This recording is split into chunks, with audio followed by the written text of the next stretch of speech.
Yes, let me make it loud and clear. I had no problem with any Rangers. In fact, as a member of Enugu Rangers, but they used to call me schoolboy millionaire. Then I remember they called me a schoolboy millionaire. A member of the national team and Enugu Rangers. I had two cars. Imagine, I had two cars. As an undergraduate, I had two cars. So and Rangers. I got one car from Rangers and one car from the national team.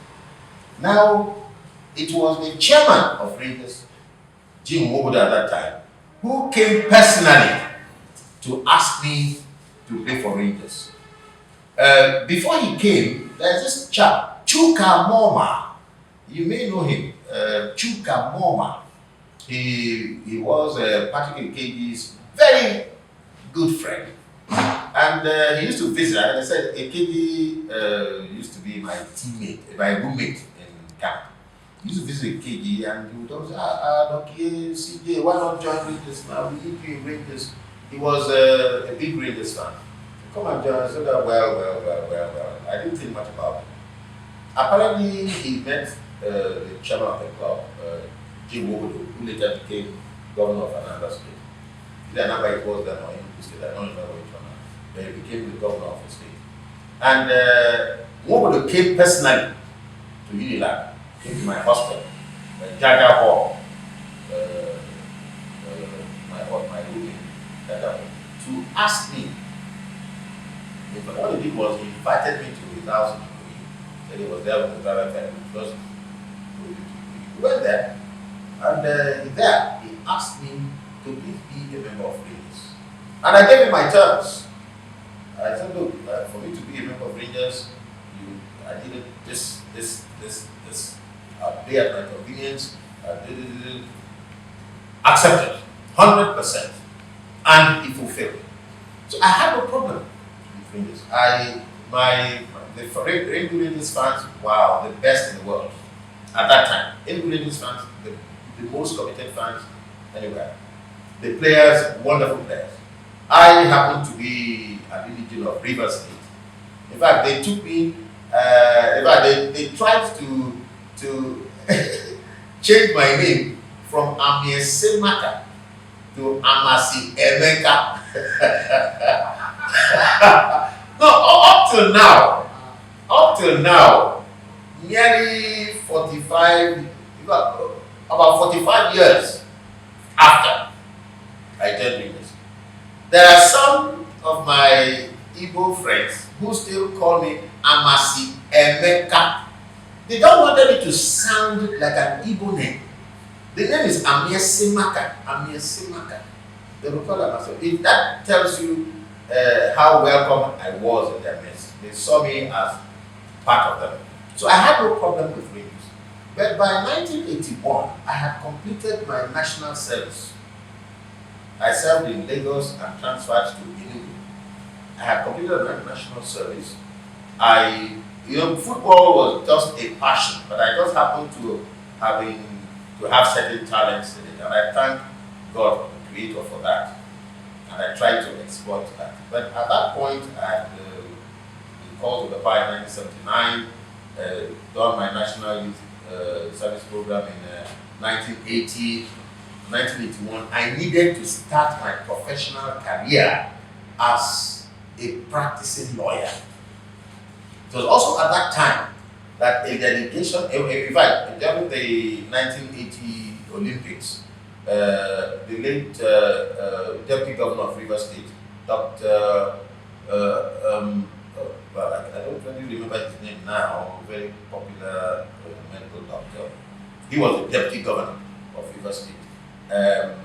Ebenezer Secretary, I remember Ebenezer Secretary, he was his PA. We met in Moscow. And CJ, your state needs you, that River State. Your state needs you. After your service, why not please come and join the Ministry of Justice in River State? Okay, so I was going to think about it. So that's how it began. So immediately after my service, what I did was to respectfully and thankfully inform the Rangers team and the governor of the state that in the circumstances I needed to go to River State to start my career as a practicing lawyer in the Ministry of Justice, and I actually decided to work in the Ministry of Justice because I wanted to play for Sharks Football Club too. That was how it happened. I was going to work in the Ministry of Justice, not as a private practitioner, but in the Ministry of Justice, and also play for Sharks Football Club. So I moved to Sharks, and even then it was very tedious because I had to go to court in the morning. I had to prepare for my cases the next day. If I had cases the next day, I had to train with the Sharks team. I had to play matches. So it was like a repeat of my experience as a law student. But somehow I managed both. I did not only manage both, I added a third one, which was as a broadcaster. I didn't have any training in broadcasting, but some persons felt that my diction was very good, and that I had a good microphone voice, and that I'd make a good broadcaster, and blah blah blah. Jones Hussein, that's the name. Jones Hussein. He was with Radio Nigeria. On one occasion, he interviewed some members of the national team. I was in 77 or thereabouts, and he singled me out and said, CJ, you have a beautiful radio voice. He wished I was into broadcasting. I didn't forget that. So one fine morning in 1984, I was driving along Station Road in Port Harcourt. When on radio, there was this announcement that they needed newscasters, and they stated what credentials they expected for of newscasters. So I just drove into Ejima Street where the radio station was, and this was at about 11 o'clock in the morning. A very interesting development. This was about 11 o'clock in the morning. I drove in, and of course they knew me. Adokiye, I said, yes, I want to be auditioned for newscasting. I said, okay. By the time they prepared, blah, blah, blah, blah, I'm ready. It was about 25 minutes, I still remember, it was about 25 minutes after 11 a.m. I was auditioned for 15 minutes, came to about 20 minutes to 12. And do you know I was on the 12 o'clock news? That's okay, well, that's good. 12 o'clock news. And they told me, look, to read the news, you need, if it's a 10 minutes news item, but news items are timed. You need to be in the studio, say 15 minutes. So you go through the script, you must go through the script before airtime. So you know how to pace yourself, you know how to pause, where to pause and when to pause, because you need to communicate with members of the public. So then and then they told me all that, and they gave me the script at about 11:45. So the 10 minutes news item, so I went through it and did all necessary corrections and introductions, and familiarized myself with the words, especially names and the proper pronunciations and all that. And then I was on the news at 12. And that was how my broadcasting career, in quotes, began. And for the next 5 years, I was a regular newscaster on Radio Rivers 2 FM stereo, 99.1 Port Harcourt, until I became Director of Public Prosecutions in 1999. So I was a newscaster, I was playing for Sharks Football Club, and I was doing my work as State Counsel, and advancing by God's grace until I became DBP in 1989. That was when I now decided to stop playing football. Of course, at that time I was already 32 years old, 33. I had all the fun, I had all the experience. I decided to stop playing football and also stop newscasting and focus on law. Fortunately, by 1994, I had become the Honorable Attorney General and Commissioner of Justice of River State. 1996, my 40th birthday, I retired from service. So I've been a retiree since 1996, I'm a private person since then. And I thank God for all the experience and all the opportunities.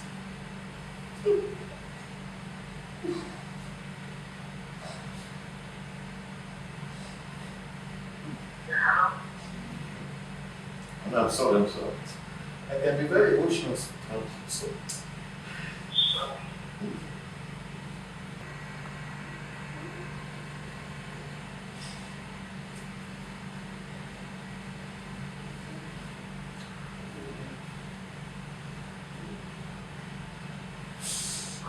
Okay. I try to pull myself together. I'm sorry. Now, I can't thank my Creator enough for the opportunities and the privileges. I can't thank those individuals that saw potential in me and made it possible for me to serve in different capacities. I can't thank the supporters enough for believing in me. I've had a wonderful life. I thank the Creator for it. I have wonderful children. I have wonderful grandchildren. I thank the Creator for all that. Thank you.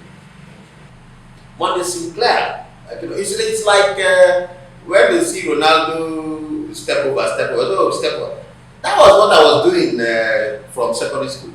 They used to call it Babi Ma Babe. Babi Ma Babe.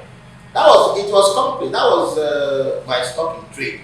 But now Ronaldo step over, everybody doing step over. We have been doing step over last year, Depend. Now, apart from that, let me also quickly mention this. I was actually born in Warri. Yes, my dad was in the federal service. So we went around the whole place. I started my primary education in Maiduguri to show you how vast the country is and how one has gone. Maiduguri, Kano, Maiduguri, Kaduna, Lagos, and so on. So, you see, Monday Sinclair, as far as I'm concerned, was an exponent of tiki-taka kind of football long before Guardiola was born. Long before even Pep Guardiola was born. In Sharks, when you came, you saw this style of play. Ball possession, movement into space, keeping the ball on the ground, on the turf. Mobility, and then that was the law as far as we knew. That was the law of the game. You keep the ball on the ground, you mobile, you make up your mind to whom you're going to pass the ball even before you get the ball. That was it. And Monday Sinclair happily is still alive. He's in his late 80s now. He's still alive. Occasionally we communicate. He calls, occasionally. But he's still alive, not doing badly. Thank you for mentioning Monday Sinclair and for acknowledging the role he played in the development of football in Nigeria, particularly in Sharks Football Club. His name is synonymous with Sharks Football Club. And maybe we should. Monday Sinclair also used to be a member of the national team. His contemporaries were the Amusa Shitus, the Ayo Adeniji,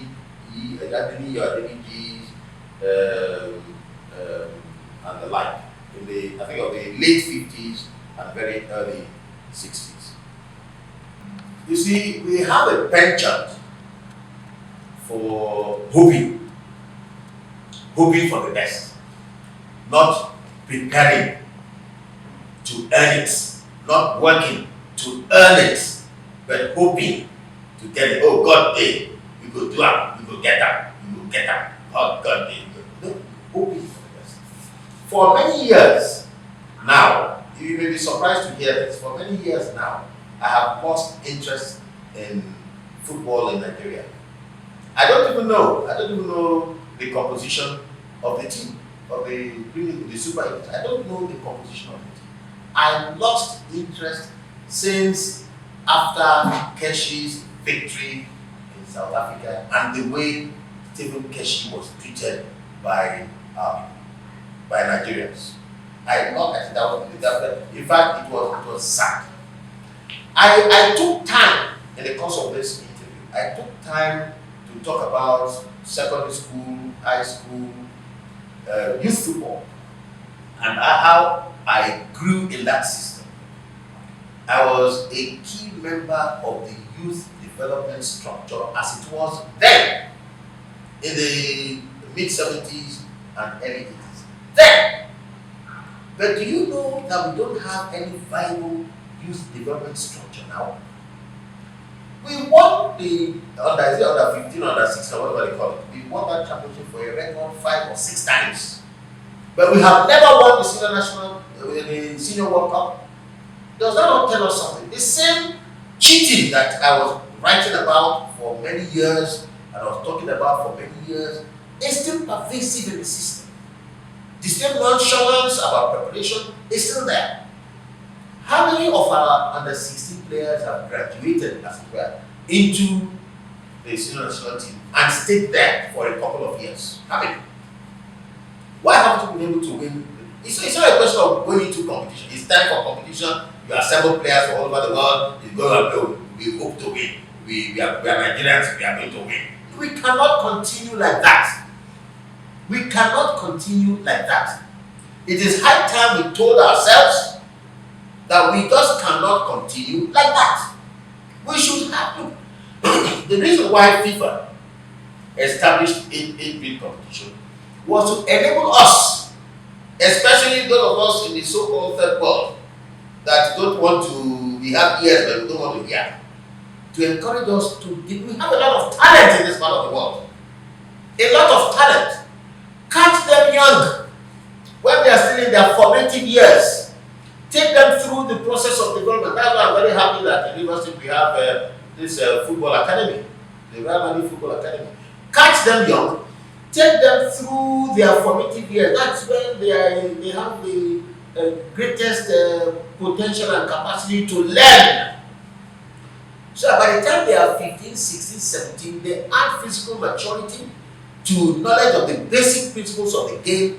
And by the time they are 18, 19, they are unstoppable. You see, those English players and Germans and Italians that we beat at 8-0, 10-0, whatever nil, give them 2-3 years after such championship. You hear they are reputable professional clubs. You hear they are playing for their national teams. Then our own players who buried 2-3 years earlier beat them 6-0, 4-0, 3-0, and we call ourselves one of the youth champions. When we meet them at the senior level, we succumb to them. Because we find that more often than not, our players in the junior category are overage. Some of them even over 30. They just, if they are bearded, they shave their beards, apply some makeup, and who is fooling who?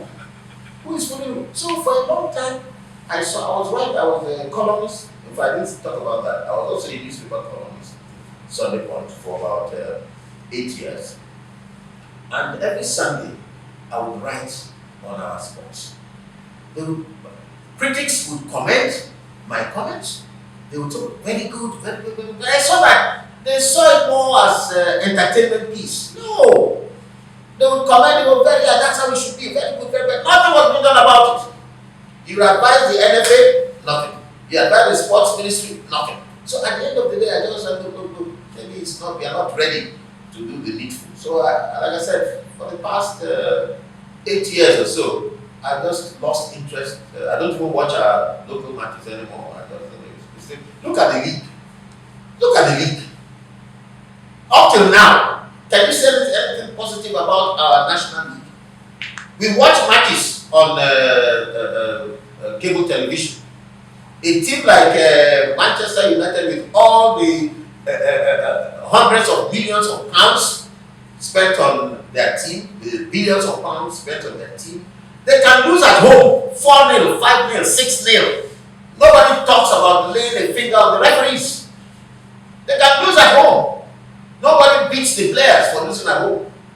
But in this part of the world, in fact, to think about players' welfare is like doing the players a favor. To give the players their regular meals in camp is like doing them a favor. When you pay players poultry sums as allowances and as bonuses, you cannot afford to lose a match at home. You must win by hook or by crook. You intimidate referees. You intimidate visiting teams. You beat your players if they don't score goals. You beat referees if they don't give you fluke penalties. That's still prevalent. So we watch, we see the rest of the world. We see the rest of the world, and we see the way they handle. Their fans may not be happy. They may even boo. They may even boo their team for not doing well. But it ends there. They don't touch any player. They don't touch the referee. They don't touch the coach. They can say we need another coach. They can do that. They look at the terms of their contract. If they think that it's high time they have another coach, they go ahead and dismiss their coach. But they don't touch, they don't physically assault their team. But that is still what happens here. So what? And nobody seems to be saying anything about it. Nobody seems to be saying anything about it. So when you keep on talking about these things, and no change is being effected, it's like you're just wasting your time. Just wasting your time. That is what is happening. So when you're talking about our team, whether we're going to win the nation, we know, we don't even know. Now, Igbo man will say, now, how will that benefit us? We've been winning. We won it about 3 or 4 times or so. How has that benefited us in terms of administration of the game? How? Nothing. You win junior competition. How does that benefit you? You need to look beyond now. Okay, you've won this. Okay, what comes next? What next? What next? But I'll ask you this: you've won. Go to sleep until the next competition. You won. Now go to sleep. When it's time for next competition, we need 500 million naira to prosecute this championship. Then you look for players that are trained by other countries. You begin to search which Nigerian player is doing well in Italy, which Nigerian player is doing well in Germany, which Nigerian player is doing well in the US. You don't bother about how these players were developed, about how their skills and talents were developed, about how the clubs in which they are playing now in Europe are thriving. What makes them tick? You don't care to know. All you wait for is it's time for competition. We have players east, west, left, and east, west, north, and south. Bring them, assemble them. They play. They go back to the place. Square one. Square one. So to answer your question directly, I don't care. I really don't care whether we win or not, because it doesn't make any difference to me.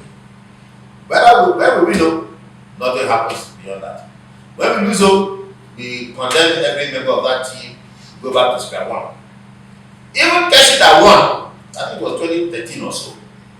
Keshi, one of our longest serving team captains, he won as coach. What was our response? Criticism and condemnation. Because certain persons just didn't want us to have a successful indigenous coach at that level. They preferred hiring foreigners. And I tell you what happens. They prefer to hire foreigners, and they will never go for first-rate foreigners. They will look for foreigners that they can make deals with. Come, on paper, we will give you X. On paper, but in actual fact, you collect X minus Y. Don't ask us what happens to the balance. Accepted? Yes, sir. They're not the kind of people that they know they won't do that with the Nigerian. In the first way, they won't pay a Nigerian in foreign currency. The second they say Nigeria, they talk about grade level, say take level 10, level 12, rubbish. He said, you are Nigerian now, after all, we know your house for village. I will go tell us you want it for Sheraton Hotel. I beg, go manage 1 room. They won't do that with Oyibo. It's all the Oyibo man, I beg, give them 2 cars, official cars. Let him stay in the best hotel in the country. Salary, tens of thousands of dollars a month, and so on and so on and so on. So you see, we are not making any progress. We've been winning here in Africa, but we are not making the kind of progress that is expected of us if we are true winners. And that is why my response to your question is, I don't give a damn what because there's no difference. Play quality does not improve. You know, it's epileptic. Today we beat Morocco. Tomorrow we lose to Lesotho. You know, the day after we struggle to pull a draw with the Gulf of Benin. Maybe 2 weeks later we play South Africa and we beat South Africa 3-0. It's so epileptic. It's just like tubulu kind of thing. You cannot make any reasonable projection. No, you cannot, because we don't have any scale of reference. We don't. So it's well, let's hope. It's like let's hope for the best kind of situation, and I don't think that's what will make us thrive. We have all the potential. In fact, the late Pelé in the 90s had said that he was very optimistic that by before the end of last century we were going to lift the World Cup. That from what senior World Cup, that from what he saw of our team, that we had all the potential needed to conquer the rest of the world. But I think last count we were 42nd, the 42nd on FIFA's list of best football teams in the country. 42nd. In 1994, when we had a marvelous team, wonderful, that 1994 team was our best senior national team ever, as far as I was concerned. Even better than the 1980 team. Talent, no gra. Play football the way football should be played. That 1994 team. And FIFA rated us, I think, number 5 or so. The best rating so far. But immediately after FIFA rated us number 5, said, FIFA said we sabi play ball. Everybody went to sleep. And thanks to Westerhoff, it was Westerhoff, he built a team. The same thing like Father Tico. Tico built a team 76, 77 and managed that team until he left just before 1980. Otogbera took over and used that 1976, 1977 team to win the 1980 championship. Westerhoff came 1989, yes. He came 1989, recruited the likes of what we call this bulldozer, what we call it, manager. Amokachi, yes. Amokachi was a student at secondary school also. Got the likes of Amokachi and a few others, grouped them. And I remember one of his first matches. But for the fact that he was Oyibo, but for the fact that he had the backing of the then vice president, Aikomu, those two factors were his saving grace.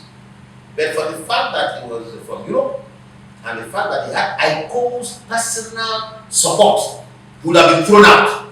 Why? Because one of his first matches was also one of our worst performances. We lost, I think, 1-5 to one North African team, if not worse than that. But we still saw hope. Had he been a Nigerian, you can be sure that the kind of support he had from the vice president then, he wouldn't have had. He would have had that support. And you can also be sure that no, Nigerian coaches are not good enough. Bring Oyibo. But Western was allowed to stay. He built his team made up of youngsters. By 1994, we had become conquerors. In fact, not 1994 World Cup, but for our foolishness, naivety, we had the potential to win that 1994 World Cup. That match against Italy that we lost last night, it was a travesty. The carelessness was beyond, it was recklessness.